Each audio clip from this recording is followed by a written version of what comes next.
आपने एक चीज़ नोटिस ज़रूर करी होगी कि जब हम हमारे फ़ोन का पासवर्ड चेंज करते हैं तो हम गलती से हमारा पुराना पासवर्ड ही री इंटर कर देते हैं हमारे फ़ोन में जब हम फ़ोन को ओपन कर रहे होते हैं। और ये चीज़ हमारे साथ बार बार होती है। जब हम पासवर्ड चेंज करते हैं तो हम बार बार पुराना पासवर्ड ही री इंटर कर देते हैं। तो ये क्यों होता है?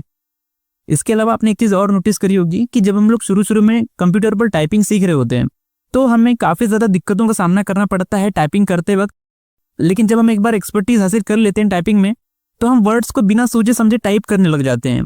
हमें सोचने की भी ज़रूरत नहीं पड़ती और चीज़ें टाइप हो जाती है। ये कैसे होता है? हमारा माइंड ये कैसे करता है? इसके अलावा जब हम सुबह सुबह ब्रश कर रहे होते हैं तो ब्रश करते हुए हमारे माइंड में बहुत सारे थॉट्स चल रहे होते हैं। तो उन थॉट्स में ही हम इतने खोए हुए रहते हैं कि हमें पता ही नहीं चलता कि हमने कब ब्रश करना शुरू करा और कब हमारा ब्रश करके हो गया। हम कुछ ना कुछ सोचते रह जाते हैं और ब्रश करना भी चलता रहता है। तो ये चीज़ कैसे होती है? तो यहाँ पे एक सवाल उठता है कि हमारा माइंड चीज़ों को ऑटोमेटिकली याद कैसे रखता है और ऑटोमेटिकली ऑपरेट कैसे करता है, और रियलिटी में जब कुछ चेंज होता है तो उसके लिए हमारा दिमाग नई जगह बनाता कैसे है ताकि उसे एक्सेप्ट कर सके। तो इसे समझने के लिए आपको समझना पड़ेगा कि न्यूरोप्लास्टिसिटी होती क्या है। देखो, न्यूरोप्लास्टिसिटी का जो कॉन्सेप्ट है वो कुछ इस तरीके से है कि जब हम कोई चीज़ रेगुलरली प्रैक्टिस कर रहे होते हैं, जब हम कोई चीज़ रेगुलरली डेली बेसिस पर करते हैं तो उसको चलाए रखने के लिए हमारा दिमाग क्या करता है कि वो नए न्यूरल पाथवेज क्रिएट कर देता है और वो चीज़ फिर ऑटोमेटिकली होने लग जाती है बिना कोई एफर्ट लगाए। इसी कॉन्सेप्ट को कहा जाता है न्यूरोप्लास्टिसिटी।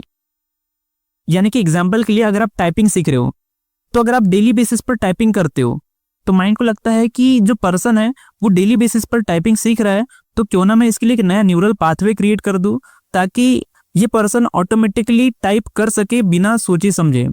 क्योंकि ब्रेन को रोज रोज मेहनत करना पड़ता है टाइपिंग करने के लिए, तो वो सोचता है कि क्यों ना मैं इसके लिए एक नया न्यूरल पाथवे क्रिएट कर दूं। तो जब कोई काम हम रेगुलर बेसिस पर करते हैं तो उस काम को ऑटोमेट करने के लिए हमारा माइंड जो है नए न्यूरल पाथवे क्रिएट कर देता है हमारे ब्रेन के अंदर।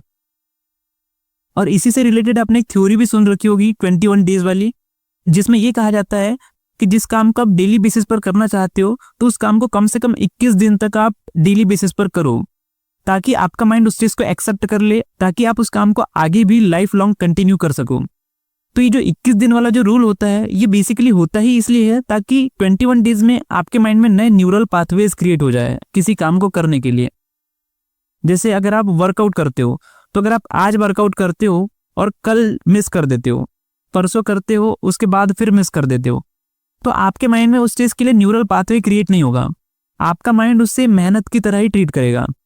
लेकिन अगर आप उसे डेली बेसिस पर करते हो तो आपका माइंड उस चीज़ के लिए नए न्यूरल पाथवे क्रिएट कर देगा और आपको उस चीज़ का बहुत ही हैबिचुअल बना देगा। आपके लिए वर्कआउट करना बहुत ही नॉर्मल चीज़ हो जाएगी, जो आमतौर पर बाकी लोगों के लिए बहुत ज़्यादा पेनफुल और हेक्टिकल होता है, क्योंकि आपका माइंड उस चीज़ के लिए नए न्यूरल पाथवेज क्रिएट कर चुका होगा।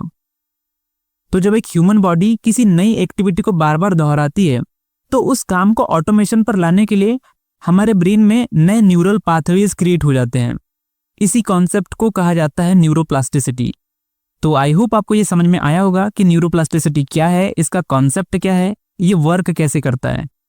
बाकी आपके कोई थॉट्स हैं, कोई आइडियाज़ है, कोई सजेशंस है तो आप कमेंट बॉक्स में नीचे शेयर कर सकते हो। मैं हर कमेंट पढ़ता हूँ और उसका आंसर भी करता हूँ। तो आज के इस ऑडियो लेसन के लिए बस इतना ही। मिलेंगे आपसे किसी और वीडियो में, तब तक के लिए बाय।